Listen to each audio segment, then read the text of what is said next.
आता खरं तर 6-7 टोमॅटोचे प्लॉट उरकल्यानंतर सहज आता थोडंसं विश्रांती घ्यायची म्हणून हा एक पंधरवडा मी विश्रांती घेण्यासाठी काढलेला आहे. आणि त्याच्यामध्ये मला फोन आला की असं असं आपलं वर्धापन दिन आहे आणि त्या संदर्भात आपल्याला काय कार्यक्रम तुम्ही येऊ शकता का. तर मी म्हणलं मी येऊ शकतो 100%. कारण म्हणजे तुम्ही आल्याला जे सांगितलं की आपल्याला एक शेतकरी सुद्धा महत्वाचा आहे. कारण तो किती अडचणीत आहे, किती संघर्ष करतोय, त्याचं किती कष्ट आहे आणि त्या मानानं आपल्याला यश किती मिळतंय हा खरं आज चिंतनाचा किंवा हा विचार आज करण्याची वेळ आपल्या सर्वांवर आली. माया कोणाला येते एकमेकाची की ज्यानं ते दुःख बघितलंय, ज्यानं ते भोगले. आपल्या अनेक पिढ्या ज्यावेळेस कष्टात गेल्या त्यानंतर आज आपण कुठंतरी सुखाचे दिवस येत आहेत, परंतु रोज एका अडचणीला आपण सामोरे जातोय. तुलनेनं समाजाची परिस्थिती बघितली तर खूप फास्ट प्रगती समाजातल्या इतर वर्गाची होताना आपल्याला दिसते. मग असं असताना सगळ्या प्रगतीसाठी पोषक सगळं वातावरण असताना शेतकऱ्यामध्येच असं का होते की शेतकरी मोठ्या प्रमाणावर प्रगतीच्या मार्गावर आज दिसत नाही. याची कारणं काय. एक शेतकरी म्हणून म्हणजे आता परिस्थिती अशी आहे की आवडीनं किती शेतकरी किती जण शेती करतात हा विषय वेगळा, परंतु एक आपण अशा ह्याच्यामध्ये वाढतोय की तिथं शेतीशिवाय आपल्याला पर्यायच उपलब्ध होत नाहीत. आज लोकसंख्या वाढते का, ज्या नोकऱ्या पूर्वी होत्या, ज्या नोकरीला प्रतिष्ठा होती ती नोकरीची सुद्धा प्रतिष्ठा आज उरलेली नाही. म्हणजे येणाऱ्या काळात आपली लेकरं मोठ्या प्रतिष्ठेच्या नोकरीवर जातील या सुद्धा अपेक्षा आता फोल ठरणार आहेत. तुलनेनं शेतीला चांगले दिवस येतील असं चित्र समोर आरामशीर दिसतंय. कारण लोकसंख्या वाढते, भूक मोठ्या प्रमाणावर वाढते, लोकांना हाऊस मौज करायसाठी भरपूर पैसा आहे, फळबागांना खूप मोठं भविष्य दिसतंय, भाजीपाला तर वरदानच आहे. कारण रोज जरी तुम्ही किती पिकवलं तरी तेवढं ते लागणार आहे. आणि एकंदरीत जर मग तसं मार्केटच्या हिशोबाने बघितलं तर शेतीला सोन्याचे दिवस नक्की येतील याच्याबद्दल कुणी सुद्धा आपण संभ्रमात असायचं काय कारण नाही. दुसरी गोष्ट अशी आहे की शेती खरंच परवडते का, तर शेती नक्की परवडते. म्हणजे शेती 100% परवडते.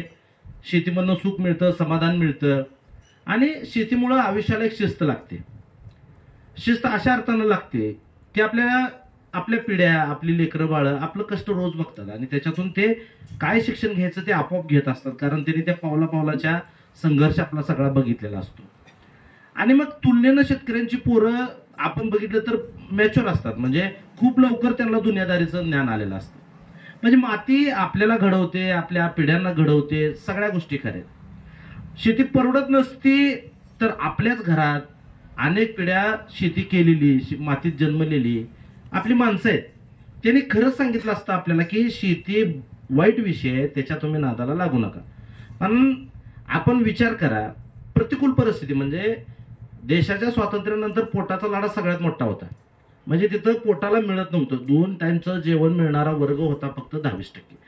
80% लोकांना खूप मोठा संघर्ष पोट भरण्यासाठी करावा लागायचा.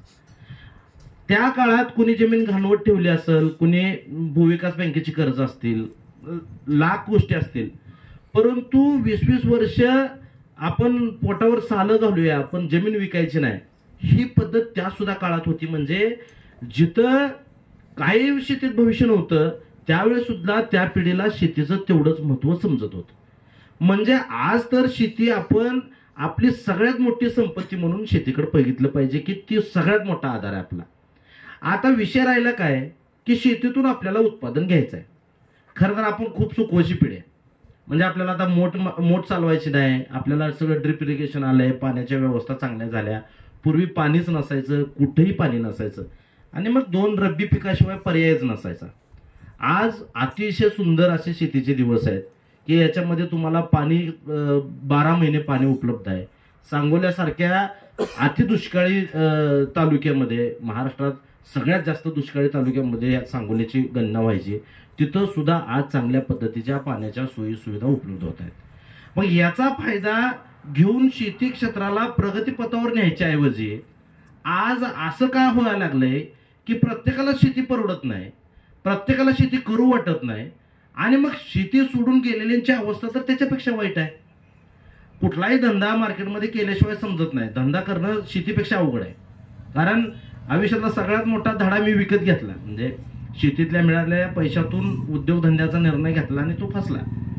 त्याच्यानंतरचा तो प्रवास खरा संघर्षाचा होता, शिकण्यासारखा होता आणि खूप काही शिकायला मिळालं.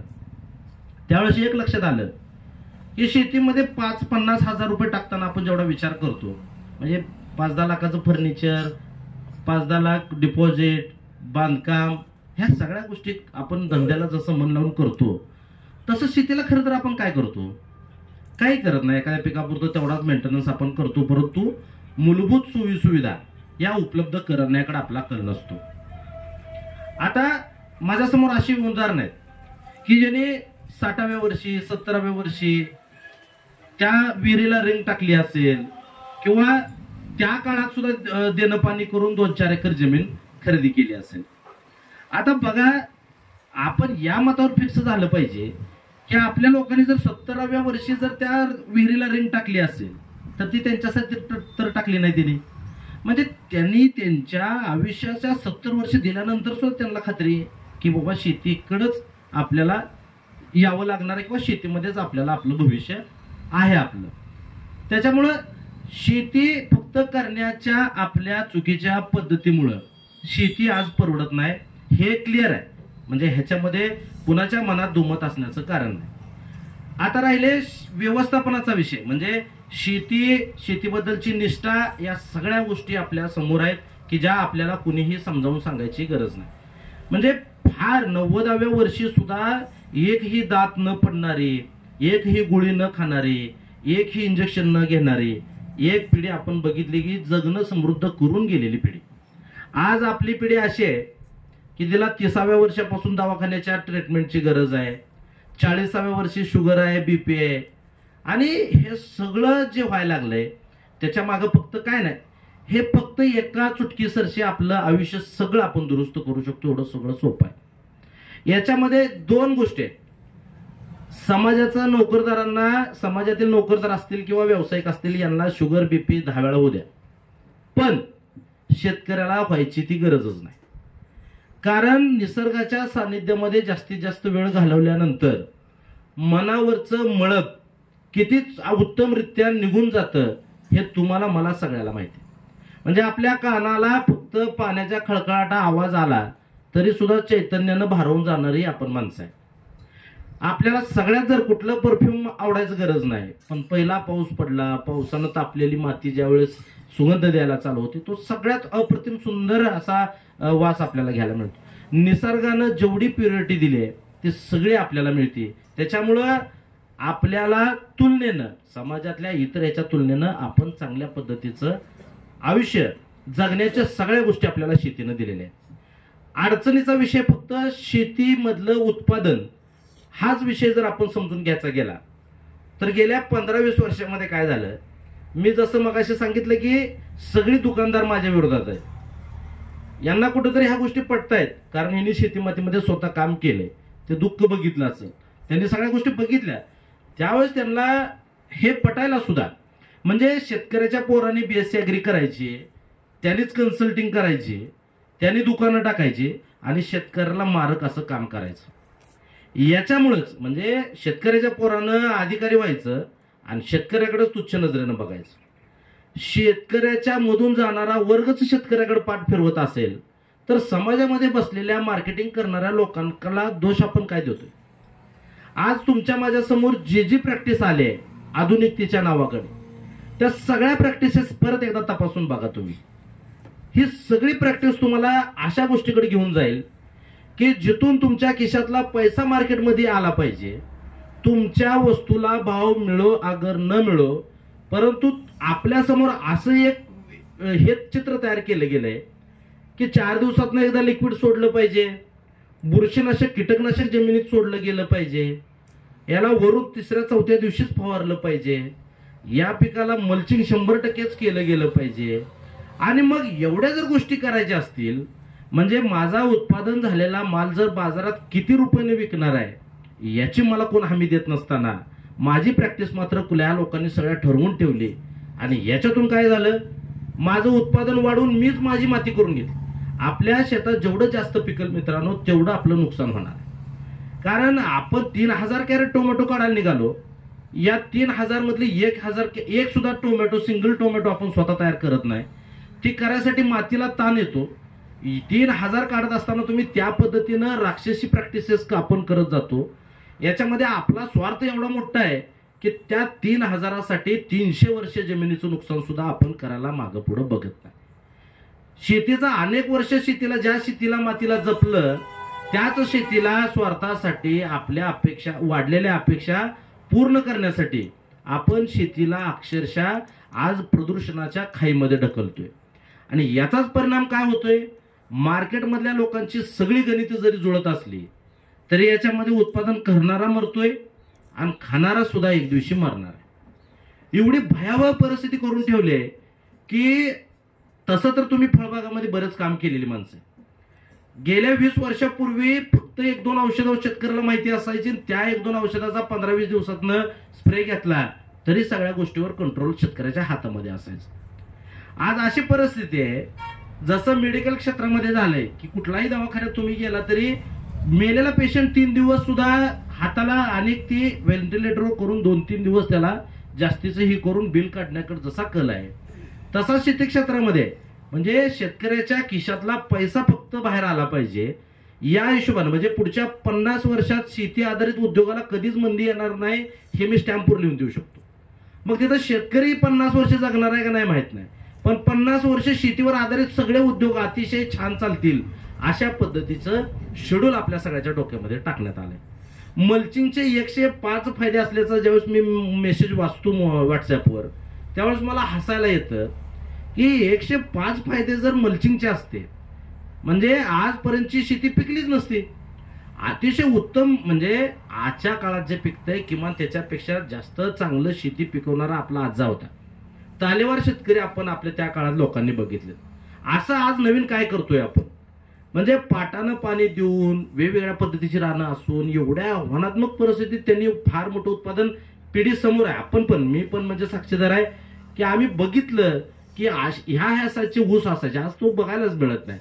म्हणजे आज जमिनीची उत्पादकता कमी होण्यामागं कारण काय आहेत याचा जर शोध घेतला तर अक्षरशः आपण म्हणजे शेती करायची म्हणजे परत एकदा जुन्या पद्धती आपल्याला चांगल्या वाटायला लागतील, जवळच्या वाटायला लागतील, खात्रीच्या वाटायला लागतील. माझं उदाहरण, एक साधं उदाहरण सांगतो. मी खरबूजचे 23 प्लॉट परवा गेल्या वर्षी केले होते.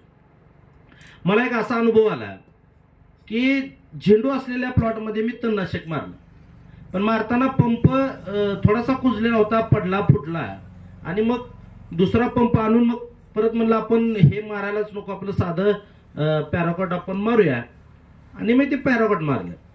आता उद्देश काय प्रयोग करायचा नव्हता, पण परिस्थिती अशी झाली की मी ज्या वेळेस ते रान 2 महिन्यानंतर नीट केलं, त्याच्यामध्ये चांगलं बेड प्रिपरेशन केलं, कारण खरबूज पिकाला अतिशय चांगली तयारी आपण करत असतो. बऱ्याच म्हणजे बुरशी असेल, बिल्टिंग असेल, हे बरेच प्रॉब्लेम येतात, त्यामुळं बरंच आपण ती काळजी घेत असतो.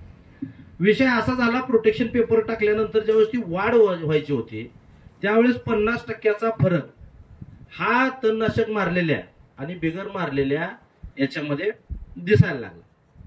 म्हणजे आज तुम्ही जर विचार केला, तणनाशक ही गरज आहे, परंतु ती गरज एवढी ही झाली की परत तुम्ही 20-30 हजार एक्स्ट्रा जरी टाकले तरी सुद्धा परत त्या जमिनीची सुपीकता ही पूर्वीसारखी होत नाही. आता एक हा उदाहरण झालं की तणनाशकानं खूप मोठ्या प्रमाणावर जमिनीचा दर्जा हा खराब होतो.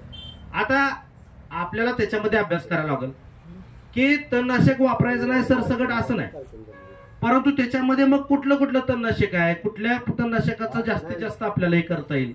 तर त्याच्यामध्ये सिस्टमॅटिक आणि कॉन्टॅक्ट मधली 2 तणनाशकं मिळतात. तर त्याच्यामध्ये आपल्याला स्वीप पॉवर असेल, तुमचा कुठल्याही 2-3 कंपन्या आहेत की बाबा त्यांची रेग्युलर तुम्ही विकता, तर तसं टर्मिनल असेल, फेरिओ असेल, तुमचं स्वीप पॉवर असेल, जे कॉन्टॅक्ट पद्धतीनं जमिनीचं कुठलंही नुकसान न करता तुम्ही पिकामध्ये ते मारू शकता, अशा पद्धतीची तणनाशक आपण शोधली पाहिजे. याच्यातून काय होईल, एखादा आपला हात जास्त होईल, ते 300-400 रुपयाला मिळतं, कमीत मिळतं, सिस्टमॅटिक पेक्षा त्याची किंमत 50% कमी राहते. परंतु एक होईल की याच्यातून थोडाफार तरी आपल्याला जमिनीचा पोत सांभाळता येईल, जेणेकरून दुसऱ्या पुढच्या पिकाला आपल्याला अडचण येणार नाही. मुळात बुरशीनाशक आणि तणनाशक ही जमिनीत सोडायचीच नसतात. अजिबात सोडायचे नसतात. मी 4 वर्षात कुठल्याही प्लॉटला कधीही बुरशीनाशक कीटकनाशक दिलेलं नाही.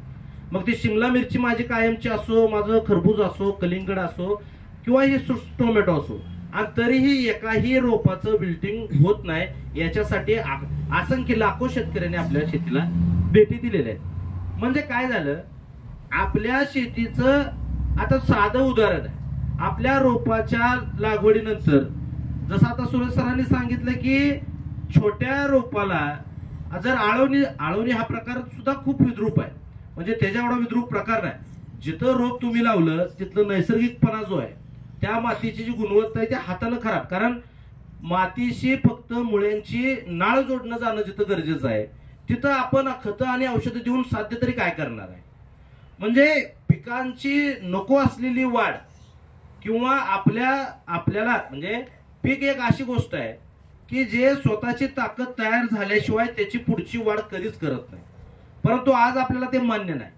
आपल्याला रोज प्लॉटवर गेल्यावर जर नाही फरक पडला तर आपल्याला ते औषध सोडल्याशिवाय आपल्या मानसिकतेत ते बसलंय की याला ते मग औषध सोडावं लागतं. तुम्ही औषध सोडलं ती ग्रोथ दाखवल, पण त्याला जी इम्युनिटी गोळा करायची आहे, जी ताकद गोळा करायची आहे, तो वेळ त्याला भेटत नाही. आणि मग जो पान आहे, जे खोड आहे, ह्याच्यामध्ये जो साठा करायचा असतो अन्नद्रव्याचा, तो न करता पुढची वाढ करण्यासाठी आपण त्याला मजबूर करतो किंवा त्याला तो आम्ही प्रमोट करतो. आता ग्रोथ प्रमोटर, ग्रोथ रेग्युलेटर हे जे आपण वापरतो, तर त्याचा जो आत्मा आहे तो सारखा आपण नियंत्रित करण्याचं काम करतो. म्हणजे ज्या वेळेस त्याला थांबायचं आहे त्यावेळेस ते थांबणार आहे, स्टॉप घेणार आहे. एक विशिष्ट वेळ आल्यानंतर ते फुटवा काढणार आहे. फुटवा काढल्यानंतर ती कळ्यांची प्रक्रिया करणार आहे. आणि मग कळ्या जर तुम्ही त्याची ताकद न तयार होऊ देता जर त्याला वाढवत असाल तर ते फुल अवस्थेत आल्यानंतर फुल सोडण्याचं काम किंवा ड्रॉपिंग करण्याचं काम करतं. कारण त्याच्या अपरिहार्यता आहे.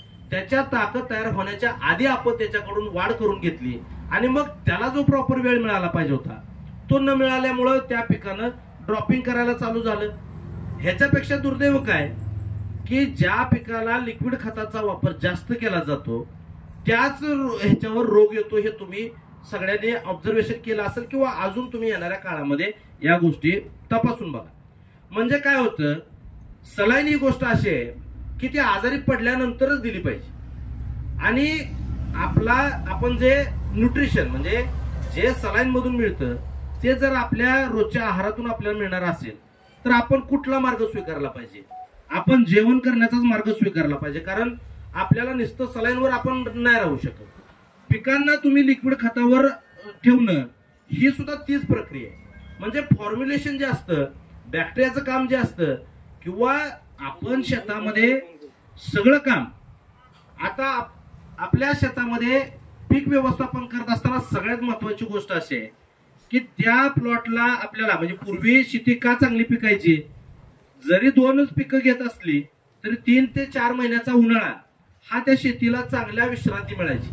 आणि तो पिरियड असा आहे की त्यामध्ये तुम्ही 2 पिकं घेतल्यानंतर जमिनीची जी झालेली हानी आहे ती भरून काढण्यासाठी तो उन्हाळा, ते तापमान अतिशय पूरक असल्यामुळं एकतर तिथं तणाचा बंदोबस्त होऊन जातो, कारण कुठलीही काडी हिरवी राहत नाही, म्हणजे ती मरून जाते. आणि मग पुढच्या पावसाळ्यामध्ये तण राहत नाही. आणि दुसरी गोष्ट, जे 2 पिकांमध्ये झालेलं नुकसान आहे ते आपोआप भरून काढलं जातं नैसर्गिकरित्या. म्हणून फेरपाल, एक तर मुळात मेहनत महत्वाची, जमिनीला विश्रांती महत्वाची, आणि त्याच्यानंतर सातत्यानं एकच पीक जमिनीत लावणं हे सुद्धा अतिशय चुकीच्या प्रॅक्टिस मधलाच घटक आहे. कारण जमिनीला ज्यावेळेस तुम्ही वेगवेगळ्या पिकांमधून घेऊन जाता त्यावेळेस त्याच्यातून जमिनीला काही पिकं अशी, शास्त्र असं आहे की अनेक पिकातून जमिनीला सुद्धा वरदान ठरणारी काही पिकं आहे. आता माझा 4 एकर झेंडू, तुम्ही जर कधी मंगळवेढा सोलापूर रोडनं गेला आणि तुम्हाला ब्रह्मपुरीच्या अलीकडे तुम्हाला 4 एकराचा माझा प्लॉट दिसेल, जिथं मी 30,000 रोपाची लागवड केलेली आहे. उद्या 1 3 टन माल माझा उद्या हार्वेस्टिंग होणार आहे. आजच 100 रुपये व्यापाऱ्यांचा फोन आला, 100 रुपयाचा दर झालेला आहे. खरं तर मी करायला घेतलेलं रान आहे आत्ताच नुकतंच. आणि माझ्याकडे असं म्हणजे माझी 5 एकर सोडून, माझ्या शेताजवळची 5 सोडून आता मी हे 4.5 घेतले. 15 एकरावर माझं तरकारीचं काम चालतं. मी पहिल्यांदा झेंडू लावतो कारण मला नवीन प्लॉट घेतला की त्याच्यामध्ये पहिलं पीक माझं झेंडू असतं. झेंडूचे रिझल्ट अतिशय उत्तम आहेत. त्या झेंडूचा जेवढा आपण जेवढी झाडांचं क्वांटिटी तेवढी सगळी गाडत असल्यामुळं ती एक प्रोसेस आहे. एखादं झाड कुजवण्यासाठी, जमिनीमध्ये कुजवण्यासाठी बॅक्टेरियांची निर्मिती होती आणि त्या डिकम्पोज करणाऱ्या ज्या बॅक्टेरिया आहेत, म्हणजे तुम्ही 15 ते 3 आठवड्यानंतर झेंडूच्या प्लॉटमध्ये एक काडी पण तुम्हाला हुडकून मिळत नाही, म्हणजे तो सगळं डिस्ट्रॉय होण्याचं काम होतं. पण हे कोण करतं, तर त्या बॅक्टेरिया करतात. म्हणजे जे नसलेल्या बॅक्टेरिया का तयार होतात, म्हणजे आपण बघितलं असेल लहानपणी, आपण एखादी म्हैस गेली आणि त्याचा जर शेण पडलेला असेल तर ते उचललं तर त्याच्यावर मातीच्या संपर्कात आल्यानंतर त्याच्यामध्ये जंतू तयार झालेले आपण बघितले. ती प्रक्रिया आहे, म्हणजे नैसर्गिक आहे. तुमचं तिथं जर तुम्ही ते गाडलं तर निश्चितपणानं तिथं ऑटोमॅटिकली ती प्रक्रिया घडते आणि बॅक्टेरिया भरपूर प्रमाणात त्या शेतामध्ये निर्माण होतात. एक तर त्या डिकम्पोज होतात, त्याच्यातून सेंद्रिय कर्ब वाढतो, सूत्रकृमीचा अतिशय चांगला बंदोबस्त होतो आणि जमिनीची परतच्या पिकासाठी खूप मोठी तयारी होती. आता आमचं पुढचं खूप पीक असतं खरबूज. आता त्या प्लॉटवर आपल्याला करायचं नियमानं खरबूज, पण त्याच्यासाठी आपण टाकलं झेंडू. आता झेंडूच आपल्याला चांगलं उत्पादन देत आहे, त्याच्यानंतर आपलं खरबूज त्याच्यामुळे एक नंबर येत आहे आणि त्याच्यानंतर आपण त्याच प्लॉटवर त्याच ह्याच्यावर आपण टोमॅटोचं पीक घेतो आणि टोमॅटो सुद्धा आपण तशाच पद्धतीनं सगळं हे करतो. ही जी फेरपलटाची पद्धत आहे ती आजची नाही, आधी ना अंत असलेला हा सगळा आपला व्यवसाय आहे की जो आज नाही. कुणीही सांगू शकत नाही की ह्या दिवसापासून शेती चालू झाली आणि ह्या दिवसापर्यंत शेतीला भविष्य. ही अनादी काळ चालणारी सगळी प्रक्रिया आहे आणि ही अशीच चालत आले. ती आपल्याला पुढे घेऊन जायची की आपल्या मुळात आपल्या जमिनीचं नुकसान झालं न पाहिजे याची पहिली काळजी घ्यायची. हे करत असताना पिकांची फेरपालट, वेगवेगळी पिकं आपल्याला निवडायची आहेत. आता दुसरा सगळ्यात महत्वाचा विषय असा आहे की पिकं कुणी कोणती लावली पाहिजे. आता हा किचकट विषय, सगळ्यांना अवघड विषय. आता कसा सोपा आहे बघा. याच्यामध्ये साधी गोष्ट आहे, आपण 12वी झाली, 12वी झाल्यानंतर ज्यावेळेस ग्रॅज्युएशनला आपण ऍडमिशन घेतो, साहजिक आपल्याला एका स्पेशल विषयामध्ये ग्रॅज्युएशन करावं लागतं. त्यानंतरचा जो विषय येतो त्यानंतर तुम्हाला मग त्या विषयातले अजून बारकावे कळण्यासाठी परत वेगवेगळे परत मास्टर की वगैरे तुमची होत असते. शेतीमध्ये तसं आहे, तुम्ही वेगवेगळ्या पिकाच्या जर सातत्यानं मागा लागला तर कुठंच काय मिळत नाही. पण तुम्ही एक सिलेक्टेड 3-4 पिकं ठरवली की माझं रान असं आहे, मला पावसाळ्यामध्ये ह्या पिकामध्ये इथं काम करण्याची संधी आहे, अशा पद्धतीनं जर आपल्या जमिनीच्या हिशोबानं जर आपण पिकांची निवड केली आणि त्याची फेरपालटची सायकल तयार केली, म्हणजे एका प्लॉटमध्ये माझं खरबूज होईल, त्याच्यामध्ये आधी माझा झेंडू होईल, परत खरबूज होईल आणि त्याच्यानंतर या सगळ्यातनं पुढे जाऊन मला एक टोमॅटोचं पीक होईल. एका वर्षामध्ये 3 पिकाचं सर्कल होईल, 3 पिकाचा माझा चांगला अभ्यास होईल, याच्यातलं मार्केटिंगचा माझा चांगला अभ्यास होईल आणि मग मार्केटमध्ये कुठल्या टायमाला काय लावायचं ह्याच्यानुसार पिकाची सिक्वल लावता येईल की बाबा मार्केटचं कसं राहतं. आता मार्केट सगळं साधारण आपल्याला सगळ्याला माहिती आहे, तरकारीमध्ये मे पासून संधी चालू होती आपल्या सगळ्यांची. मेला आपल्याला संधी का चालू होती, तर बऱ्याच देशामध्ये मान्सून खूप मोठ्या प्रमाणावर पडतो, खूप मोठ्या प्रमाणावर शेतीमध्ये अडचणी येतात आणि मग तरकारी पिकं जी आपल्यासारखे सांगोल्याच्याच डाळिंबाला का मिळालं मानांकन, कारण विषय असा की जूनचा बहार कुठंच सक्सेस होत नव्हता. त्यावेळेस नैसर्गिकरित्या वरदान म्हणून आपल्याला सांगोला असेल, पंढरपूर असेल किंवा आमचा साधारण आमच्या भागापर्यंतचं वातावरण असेल, आपल्या सगळ्याला एक अशी परिस्थिती आहे की आपण म्हणतो आषाढाचं वारं सुटलं की महिनाभर नसते तोपर्यंत सेटिंग होऊन निघती बाग आणि मग ती बाग पुढे जाऊन ज्यावेळेस थंडीमध्ये जाते, साईज येते, क्वालिटी येते आणि मग एक नंबरचा मालाचा उत्पादन आपण करू शकतो. पण ही परिस्थिती महाराष्ट्राला इतर भागामध्ये असू शकत नाही, कारण सुरुवातीचा जो पाऊस आहे तो सह्याद्रीमुळे जरी आपल्याला कमी पडत असला तरी काही भागामध्ये तो खूप मोठ्या प्रमाणावर पडतो. आणि मग या गोष्टींना वरदान म्हणून कसं आपण उपयोग करून घ्यायचा या गोष्टींचा. तरकारीचं तसंच आहे, विनाकारण उन्हाळ्यामध्ये तरकारी करण्यामध्ये, उन्हाळ्यामध्ये केलं तर आपण केलं पाहिजे ज्यावेळेस ड्रॉपिंगच्या समस्या येतात, टेम्परेचर पुढे जाऊन ज्यावेळेस वाढतं त्यावेळेस जर प्रयोगशीलता जपून जर तुम्ही प्रयोगशीलता जपून एखादा प्लॉट केला तर निश्चितपणाने चांगले पैसे होते. परंतु पावसाळी हंगामामध्ये वेगवेगळ्या टप्प्यामध्ये काम करणं कधीही फायदेशीर ठरतं. तरकारी पीक हे अल्पभूधारक शेतकऱ्यासाठी, अडचणीतल्या शेतकऱ्यासाठी, कष्ट करू इच्छिणाऱ्या शेतकऱ्यांसाठी अतिशय वरदान असलेलं पीक आहे. दिन दुगणी रात चौगणी, ज्याची प्रगती ज्याला करायची त्याला तरकारी पिकाशिवाय पर्याय नाही. कारण वर्ष 1.5 वर्षाने येणाऱ्या फळबागा जर कधी तोट्यात गेल्या तर किती अर्थकारण बिघडून बसतं हे बऱ्यापैकी फळबागावाल्यांना माहिती असेल. म्हणजे पूर्वीचे 10 लाख झाले बरोबर आहे, पण या वर्षी जर पैसे नाही झाले तर गाणं चालत नाही. मग त्यापेक्षा 3 पिकं एका वर्षात घेऊन हे सायकल जर जपली तर तरकारी पिकामध्ये 1-2 एकर वाला सुद्धा माणूस अतिशय क्लास 1 ऑफिसर सारखं सुद्धा पैसे मिळवू शकतो. कारण सुरेश सर तुम्ही बघत असाल गेल्या 4 वर्षामध्ये अपयश नावाची गोष्ट आपल्याकडे नाही. म्हणजे आपण प्रत्येक एका एकराचा आपला हिशोब सांगितला, पण आपण काम वाढवलं, जमिनी वाढवल्या, कारण गाड्या घेणं किंवा बाकी करून म्हणजे सगळ्या गोष्टीचं शेतकऱ्याने गांभीर्य घेतलं पाहिजे. आपला कष्टातनं आलेला पैसा सुद्धा कसा इन्व्हेस्ट करायचा. प्रगती उगव होत नाही, प्रगती धाडस केल्यानंतर होती. तुम्ही 10 लाख झाले तर तुम्ही एखादं तिथनं धाडस म्हणजे अनेक प्रयोग मी असे केले की त्याच्यातून आलेल्या पैशातून ते करत गेलो. 23 प्लॉट खरबूज लावत असताना मलाही कधी माहिती नव्हतं की आपल्याला 23 प्लॉट लावायचे. परंतु जसं जसं बेनिफिट, कारण 60 दिवसामध्ये तुम्हाला उत्पादन देणारं एवढं चांगलं उत्पादन देणारं दुसरं पीक नाही. त्याच्यामध्ये सातत्य ठेवल्यावर किती चांगले पैसे मिळतात हे मी त्याचं चांगलं उदाहरण आहे. आणि माझं सुद्धा म्हणजे यावर्षी लागवडी भरपूर होणार आहे, दर राहणार नाहीत, असं बरेच सगळं सोर आहे. असेल होणार पण आहे, तसं वर्ग वाटला तर होईल. तरीही माझं 15 एकर खरबूज असेल हे मी आज तुमच्या यानं सांगतो. म्हणजे आपण या सगळ्या गोष्टीकडे बघणं हा आपलं कामच नाही. आपल्या कामामध्ये आपण सायकल तयार करणं आणि पार ही संधी मी गेल्या वर्षी 15 जूनला हार्वेस्टिंग करून 10 लाख माझे 2 प्लॉटचे झाले 2 एकराचे. म्हणजे ही संधी आज नाही, ही संधी फार जून जुलै पर्यंत राहणार आहे. आणि निसर्गाने आपल्याकडे जून जुलैला लय पाऊस पण पडत नाही. मी सप्टेंबरला सुद्धा गेल्या वर्षी खरबूज विकून 53 रुपयाचा दर आपण घेतलेला आहे. अतिशय चांगलं पावसाचं गेल्या वर्षी वातावरण कमी होतं, यावर्षी आपल्याला थोडा पाऊस जास्त आहे. तर या IMDचा ज्या दिवशी अंदाज आला, मी 7 टोमॅटोचे प्लॉट याच वर्षी लावले. याच्या आधी म्हणलं तर तुम्ही 1 प्लॉटच्या वर मी प्लॉट कधी लावला नाही. पण या वर्षीची संधी मला कळत होती.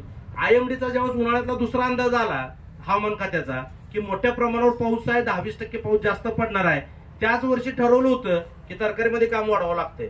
कारण जेवढं पावसाचं प्रमाण जास्त तेवढं तरकारीला भविष्य जास्त, हे समीकरण आहे. आणि मग हे समीकरण जपत असताना पहिल्यांदा असं केलं की 7 एकर टोमॅटो आपण लावला. आपल्या तर परवाच्या तर 2 प्लॉटची अशी परिस्थिती झाली की 800 रुपयानं पालवण झाले आणि 1,500चे 200 कॅरेटचे सगळे तोडे 1,500 रुपयानं आपण विकले. एवढा नफा, एवढ्या पद्धतीचं हे अर्थकारण हे 10-10 वर्ष जे समाजामध्ये कुठलंही करून साध्य होत नाही ते शेतीमध्ये होतं. फक्त आता आपला विषय हा आहे की आपल्याला त्याच्या संदर्भातलं काम कसं करता येईल हा विषय सांगण्यासाठी खरं तर मी आलो. आता या गोष्टी जर सगळ्या शेतकऱ्याला समजायला लागल्या भविष्यामध्ये 5-10 वर्षानंतर येणारी पिढी सुद्धा थोडी ऍडव्हान्स असणार आहे, थोडंसं मोबाईलवर लक्ष देणारे असणार आहे, सोशल मीडियावर लक्ष देणारे असणार आहे. या लोकांना एक लक्ष देईल की आज लागवडी ह्याचं साधं गणित आहे. लागवडीशी फक्त ह्या सगळ्या गोष्टीचं जास्त कनेक्शन आहे.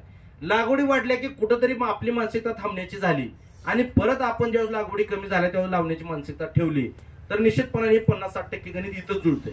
म्हणजे बऱ्याच वेळा असं होतं की लागवडी वाढून देखील 15-20 दिवसाची थांबायची मानसिकता आपली होत नाही आणि धडधड सगळ्या लागवडी होतात, परत प्रोडक्शन वाढतं. आणि मग हे जे विषय आहेत सगळ्यात अडचणीचे विषय काय, तरकारीमध्ये जास्त उत्पादन वाढवणं सुद्धा धोक्याचं आहे. आणि मग आपला खर्च लिमिटमध्ये. खरं तर माझ्या सुरज सर माझं एकच दुकान आहे, तुमचं जसं दुकान आहे तसं आमचं गावात माझं एकच दुकान आहे ज्याच्यामध्ये माझं अकाउंट आहे. आणि तुम्ही उद्या येऊन तुम्ही स्वतः, मी म्हणजे फोन, माझे पण फॉलोअर्स मला बरेच त्रास देतात, ट्रोल करतात बरेच जण. मी दुकानदाराला सांगूनच ठेवलं की मला माझी खातं जरी कोणी मागितलं तरी बिनधास्त ओपन करून दाखवलं. 6 प्लॉट माझे हार्वेस्टिंग झाले, 7वा चालू आहे. 48,000 रुपये माझं 6 प्लॉटचं औषधाचं म्हणजे फवारण्याचं बजेट आहे. मी लिक्विड सोडतच नाही. आणि आपण आळवणी एकाही 60,000 रुपये टोमॅटोची लावली, एकाही रोपाला आपण आळवणी घेतली. आणि ह्या सगळ्या गोष्टींनी जो खर्च वाचवलाय तो फार मोठा आकडा आहे. आणि मग हे पावसाळ्या हंगामामध्ये असून एवढ्या कमी खर्चामध्ये आपण करतो. त्याच्यासाठी फॉर्म्युलेशन कळले पाहिजे, कॉम्बिनेशन समजले पाहिजे. कुठल्या म्हणजे हा का समजले पाहिजे, कारण तो आपला धंदा आहे. आपल्याला निवडून कोण येतंय, मुख्यमंत्री पंतप्रधान कोण येतोय ह्याच्यासाठी अनवाणी फिरण्याच्या शर्यती सुद्धा लावणारी आपली पोर आहेत. पण दुर्दैवानं माझी भाकर ज्या ह्याच्यावर तयार होते, माझ्या घरातलं ज्याच्यावर अर्थकारण आहे त्याच्याबद्दलचं कुठलीही माहिती आपल्याला नसते. आणि मग हा कोण निवडून येते म्हणून सांगणारा माणूस शेतीचा सल्ला मात्र दुसऱ्याला विचारला जातो. एवढी दुर्दैवी कहाणी आपल्या शेतकऱ्याची. आपल्या पोरांनी पूर्वीसारखं राहिलं नाही. अडाणी लोकांनी शेती करावी हा काय नियम नाही. सुशिक्षितपणा जेवढा पोरांनी आणल शेतीमध्ये तेवढा कमी आहे. जेवढं ज्ञान गोळा करल तेवढं कमी आहे. कारण तुम्ही बघताय आता साधा औषधावर आपण बोलायचं म्हणलं, कारण ह्या सगळ्या गोष्टी मी अभ्यास केला गेल्या काही वर्षामध्ये. साधारण सूरज सर, तुम्ही प्रिव्हेंटिव्ह मध्ये जर हे करत असाल, एखादा स्प्रे घेत असाल, साधारण लोक आल्यानंतर जी औषधं वापरावं लागतात तीच प्रिव्हेंटिव्ह मध्ये सुद्धा वापरतात. आता साधं एखादं औषध, आता काय तुम्ही औषध दुकानदाराचं त्यामुळे नाव घ्यायला अडचण नाही, तुमचं सॉलचं एरिन म्हणून एक प्रॉडक्ट आलं परवा, पण त्याच्यामध्ये 3 कंटेंट आम्हाला तुम्ही दिले. त्याच्यामध्ये तुम्ही आम्हाला M45 दिलं, तुम्ही आम्हाला टेबुकोनाझोल त्याच्यामध्येच दिला, त्याच्यामुळेच तुम्ही आजिस्ट्रोबिन दिला. म्हणजे तुम्ही आमिस्टार बी त्यातच दिलं आम्हाला, फॉलिक्युर बी त्यातच दिलं तुम्ही, आणि M45 पण दिलं. माझ्या तर पिकावर रोग नाही, आणि माझ्या पिकावर समजा रोग नाही, तर या तिन्हीचं कॉम्बिनेशन प्रिव्हेंटिव्ह मध्ये टाकायला पर्सेंटेज जरी कमी असलं तरी मुळात रोगच नाही. आणि प्रिव्हेंटिव्ह मध्ये मी डावणी, भुरी आणि करपा या तिन्ही विषयावर जर एकदम काम करणं शकणार असेल तर मी तशी औषधं वापरली पाहिजे. आणि आता याच्या उलटी परिस्थिती अशी आहे, जर मला भुरी आली असेल, मला डावणी आले असेल, तरच मी त्याचा स्पेसिफिक स्प्रे घेतला पाहिजे. आता जर मी प्रिव्हेंटिव्ह मध्ये एवढी चांगली औषधं सुरुवातीलाच वापरत असेल, जाता जाता याच्या किमती याच्याच किमतीचं ती औषध असते, परंतु प्रमाण कमी करून तुम्ही कॉम्बिनेशन जमवलेलं असते कंपनीने. आता हा अभ्यास आपला असला पाहिजे की मी जर प्रिव्हेंटिव्ह मध्ये टाकतोय, माझा प्लॉट वेल कंडिशन मध्ये आहे आणि मला फक्त त्याला 4-5 दिवसापुरतं, 5-6 दिवसापुरतं सर्व्हाइव्ह करायचं आहे, तर मी कुठलं हे केलं पाहिजे. आता हे जर ज्ञान आपल्याला आलं तर ह्याच्यापेक्षा अवघड काय नाही. आणि हे काय तुमचा स्ट्रोबिन गट असेल, तुमचा झोल गट असेल, किंवा तुम्ही जे आता हे स्पर्शजन्य मधली जी औषध आहेत, आता ढगाळ वातावरण, हे आता जवळजवळ सगळ्यांना माहिती की ढगाळ वातावरणामध्ये कुठल्या औषधं काम करतात, कुठल्या औषधं कशा पद्धतीनं पिकाचं संरक्षण करतात. तर हे जर माहिती थोडीफार आपण घेतली आणि याच्यातून जर आपला खर्च वाचवता आला. आता काय झालंय, लोकांचा सल्फेट फॉर्मनं देशामध्ये क्रांती केली. म्हणजे ज्या वेळेस, म्हणजे आता आपण शेतकरी आहे, थोडस लांबल आपलं बोलणं, पण हे आपण बोलायचं आहे की आपण रासायनिक खतावर का आलो, तर लाल बहादूर शास्त्रींना दबाव आला की बाबा तुम्ही युद्ध थांबवा, नाही तर आम्ही तुम्हाला गहू देत नाही. आणि मग त्यांनी घरी प्रयोग केला, त्यांनी घरच्याला सांगितलं 1 दिवस उपाशी राहून बघूया काय होतंय. मग त्यांनी जन समोर आले, रेडिओवरनं आव्हान केलं, आणि 2 दिवस एक टाइम जेवायचं हे केलं की अन्नच नाही तर करायचं काय. मग युद्ध थांबवून कमीपणा होतंय, जगाच्या तोंडावर, जगासमोर पडल्याने होतंय, आणि मग त्यांनी ते निर्णय घेतले. म्हणजे एक काळ असा होता की त्या लाल गहूसाठी सुद्धा आपण हात पसरून अमेरिकेपुढे बसलो होतो. आज आपण हरित क्रांती कुठल्या जीवावर केली, ह्या सल्फेट खतांच्या जीवावर केली. आता सल्फेट खत ही वरदान आहे आपल्याला, ही पीक हायब्रिड व्हरायटी आहे, याला जर उत्पादन चांगलंच घ्यायचं असेल तर ते सल्फेट खत आपल्याला लागणार. आता आपल्याला काळजी फक्त काय घ्यायची, लिक्विडचा विषय सोडून, लिक्विड हा झोल आहे. लिक्विडनं मुळात पीएच जास्त असतो, जमिनी तर खराब होतात, त्याचा लागू पडायच्या आधी त्या लिचिंग होतात सगळं. म्हणजे आपलं पाण्याचं प्रमाण काय मशीनवर नसतं, आपण तास 2-2 तास पाणी देणार माणसं, आपलं ते आणि लागू पडायच्या आधी ते लिचिंग मुळीच्या खाली गेले की ते विषय संपला, आणि मग त्याची किमती आवाक्याच्या बाहेर आहे. असं बऱ्याच गोष्टी आहेत. आता तुमच्या दुकानात तुम्ही विकताय न विकताय मला माहित नाही, परंतु ह्या पद्धतीची परिस्थिती आहे. सल्फेट खताचं त्याच्या वेगळं आहे. म्हणजे रीतीवर त्याला कोटिंग केलेलं असतं, वेगवेगळ्या पद्धतीनं ते कोटिंग तुम्ही असं जरी टाकला तरी महिनाभर ते विरघळत राहतं टप्प्याटप्प्यानं. मग ते माती आड केलं तर बऱ्याच दिवस त्याचं कव्हरेज मिळतं आपल्याला. जुनी लोक 1846 ला मोठा खत म्हणायची.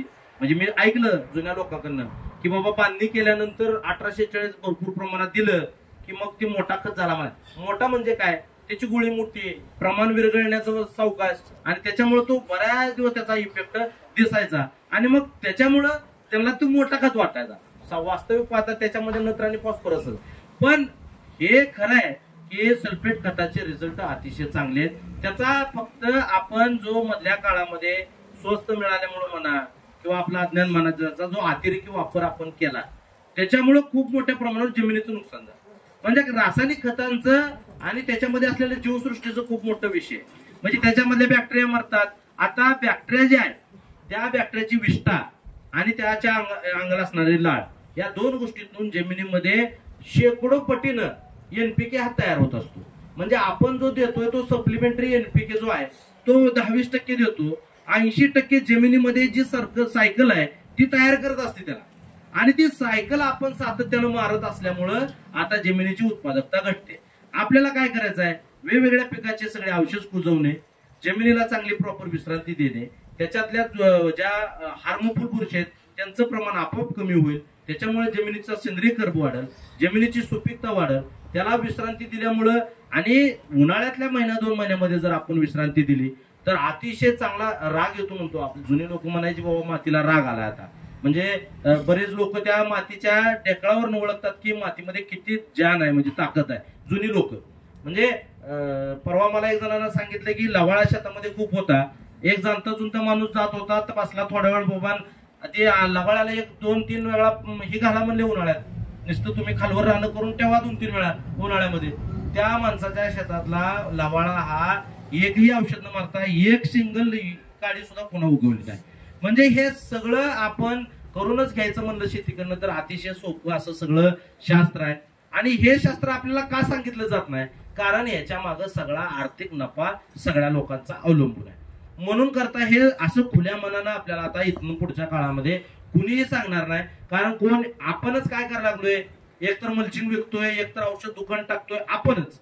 आणि मग हे सगळं आता बीएससी अग्री झालेले आहे. म्हणजे बघा तुम्ही आता जर अधिकाऱ्यांनी बोलणं केलं, जर भाषण केलं असतं तर ती त्यांनी जे विद्यापीठातून शिकून आले तर त्याच पद्धतीने विद्यापीठात काय शिकवलं जाते तर हे सगळं आधुनिक म्हणून ते शिकवलं जाते. तर जमिनीच्या अंगानं विचार केला, पिकाच्या अंगानं विचार केला तर बऱ्याच गोष्टी आपल्याला समजायला चालू होतील. खरं तर बोलण्यासारखं अभ्यास करण्यासारखं खूप आहे. पिकच आपल्याला सगळं शिकवत असतात. आणि तो बारकावा, ती नजरेतली धार, तेवढी अटॅचमेंट, तेवढं पिकाशी एकरूप आपल्याला होता आलं पाहिजे. आणि पिकं तर ही तरकारी पिकातलं तुम्ही ककडी घ्या किंवा कारलं घ्या, दोडका, कुठलंही पीक घ्या. म्हणजे ककडी तुमच्या कांद्याला ऐकणार नाही, कांदा तुमचा टमाट्याला ऐकणार नाही, टमाटा तुमच्या. अशी ही प्रत्येक पिकं अशी आहेत की तुमची 2-2, 3-3 अपयश सुद्धा एका झटक्यात तुमचे हे करून तुम्हाला जास्तीचे पैसे देऊ शकतात. त्याच्यामुळं ही पिकं वरदान आहेत. ज्यांना जमीन कमी असेल, ज्यांना आता मार्चंड आलाय, म्हणजे मी त्यातून गेलोय की आता मार्चंडला आपल्याला रुपया नाही आणि करायचं काय, चला मग 2 एकर खरबूज लावूया.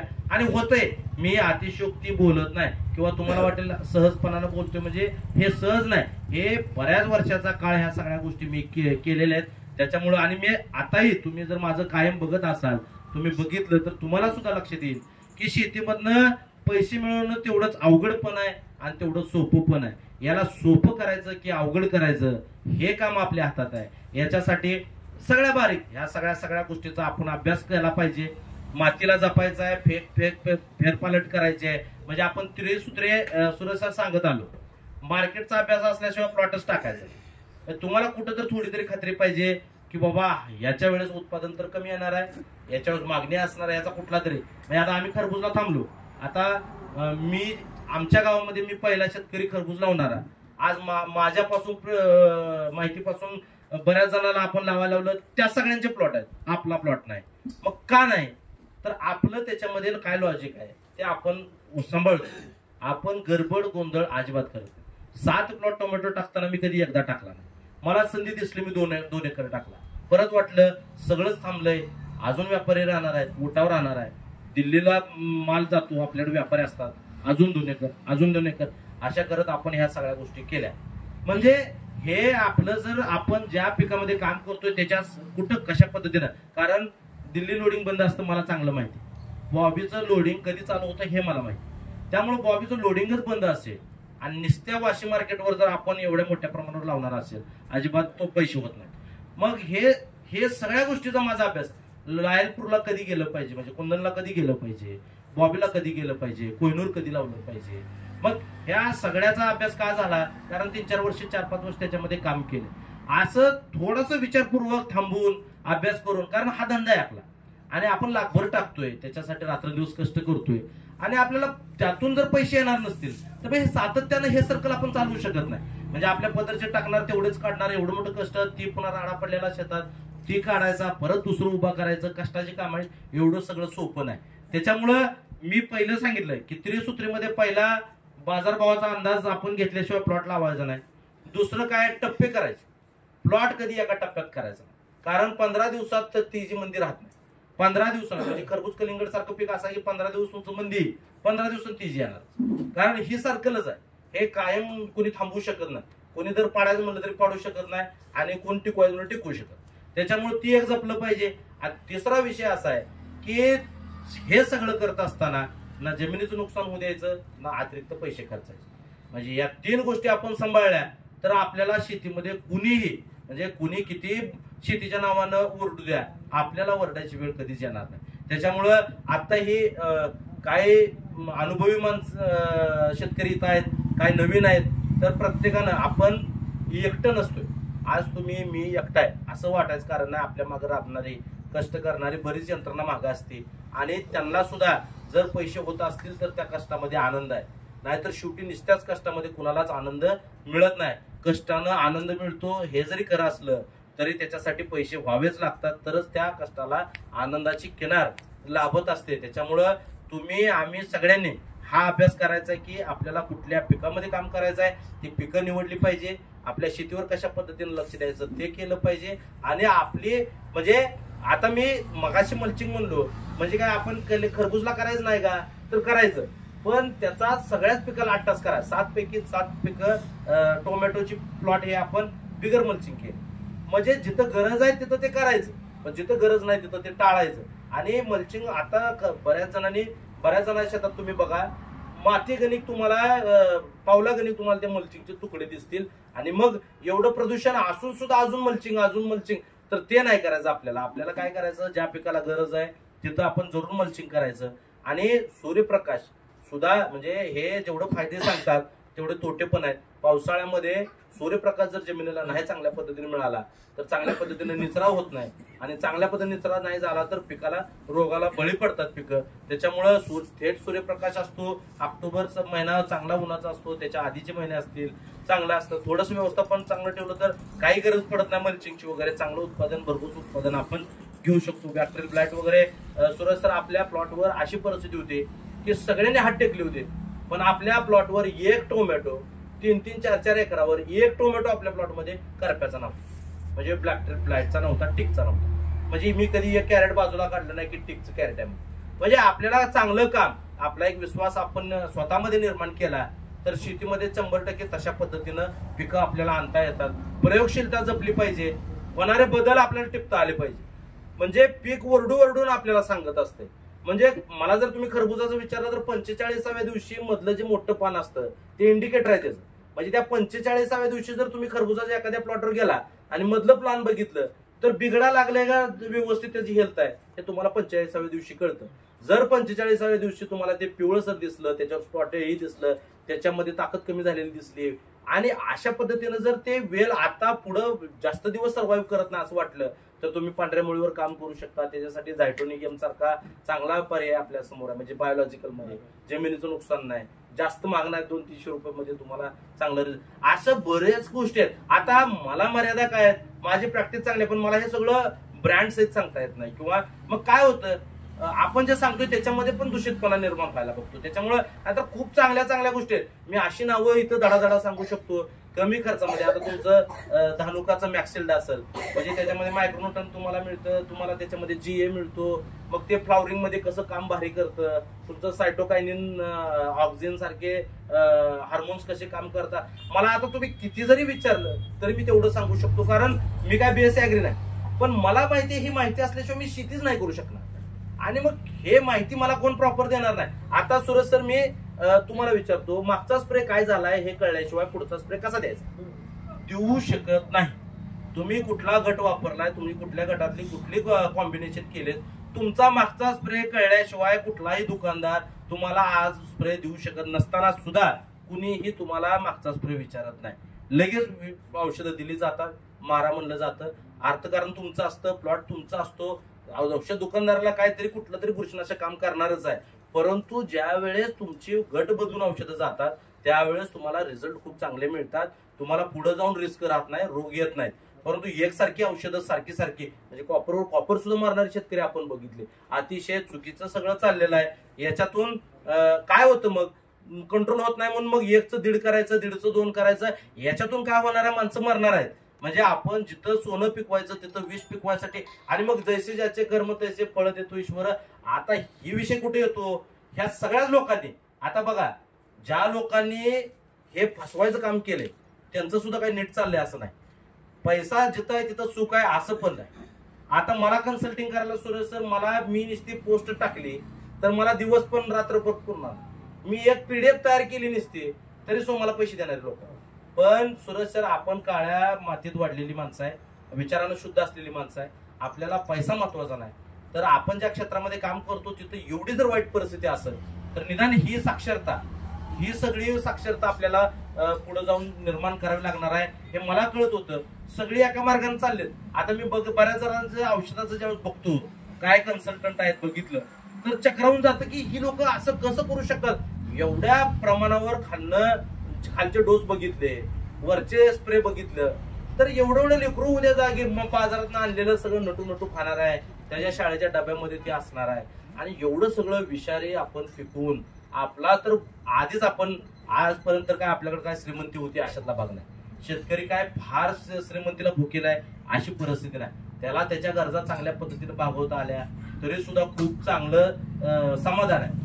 आणि मग याच विचारानं आज आपल्याला तारायचं आहे. आपण पैसा लयच मिळवायचा म्हणलं शेतीत, तर शेतीमध्ये शेतीचं नुकसानच होणार आहे, पण आपल्याला तो पैसा मिळणार नाही. त्याच्यामुळं आपली भूक सुद्धा कमी केली पाहिजे. आपण अशा पद्धतीनं आपण थोडस हे केलं पाहिजे.